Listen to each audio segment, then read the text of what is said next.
Hi, my name is BREGJE and you are watching Estona tutorials. And if you are watching this video, you are not currently on my subscriber feed, so you can watch a part of this video, but if you want to get the full experience, then please hop on over to Patreon and you can find me at patreon.com/Estona_tutorials.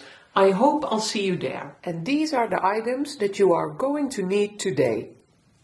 Your measuring tools, such as your metal dividers, a scribe tool, a square hook,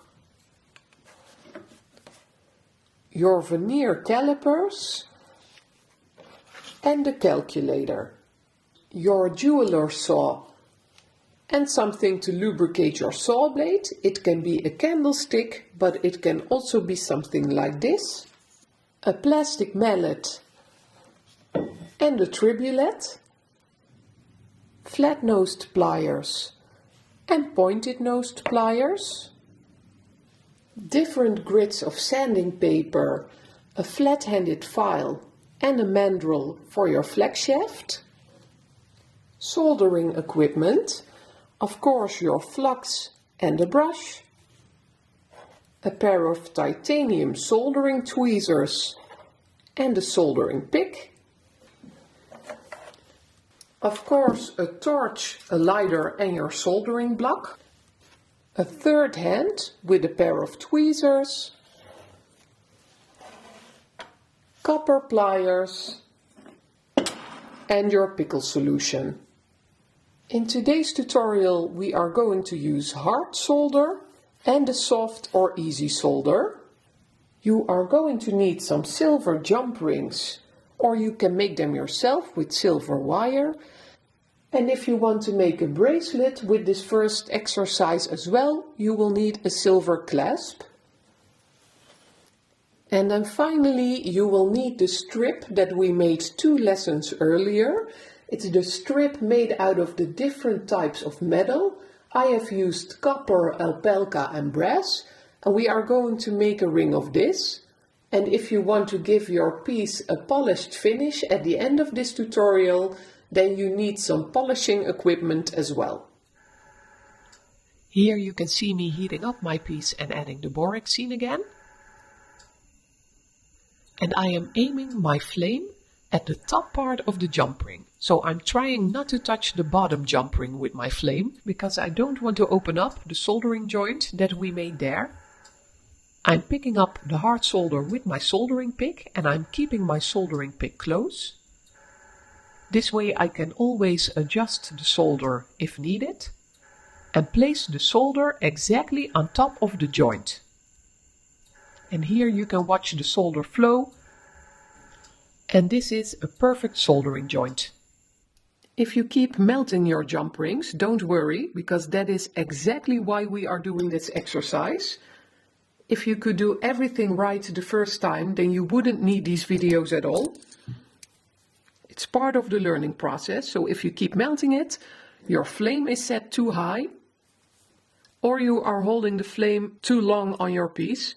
A clasp has a little spring inside, so it can open and close, and if you overheat this part, then it doesn't open and close anymore. So I'm going to show you how you can add a clasp. I heated up my piece, I have added the borexine, and I am keeping my flame away from the spring part of my clasp, and I'm putting the little ball of hard solder in place. And you could use medium solder for this if you feel more comfortable with it. And I'll just keep heating it up until my solder melts. And again, be careful with the direction of your flame.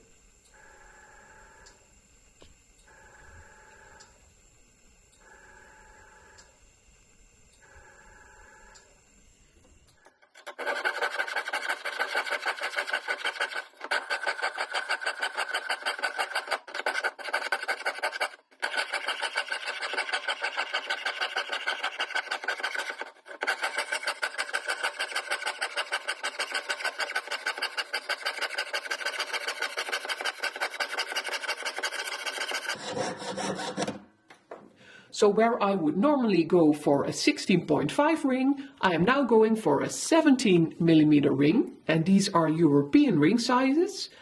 I am going to add the thickness of my material, which is 1.2 millimeters, and I'm going to multiply that number by pi, or 3.14. And this is the length of the strip that I'm going to need, 57.1 millimeters.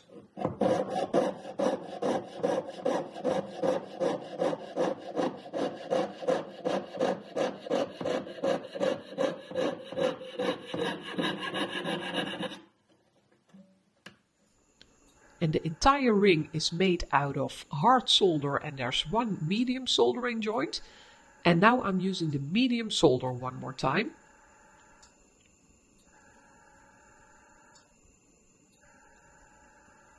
And it's just a matter of heating it up and making sure that the heat is distributed evenly.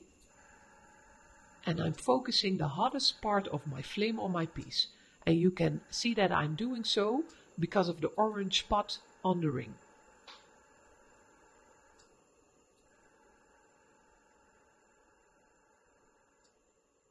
And there we go, the solder is melting into place.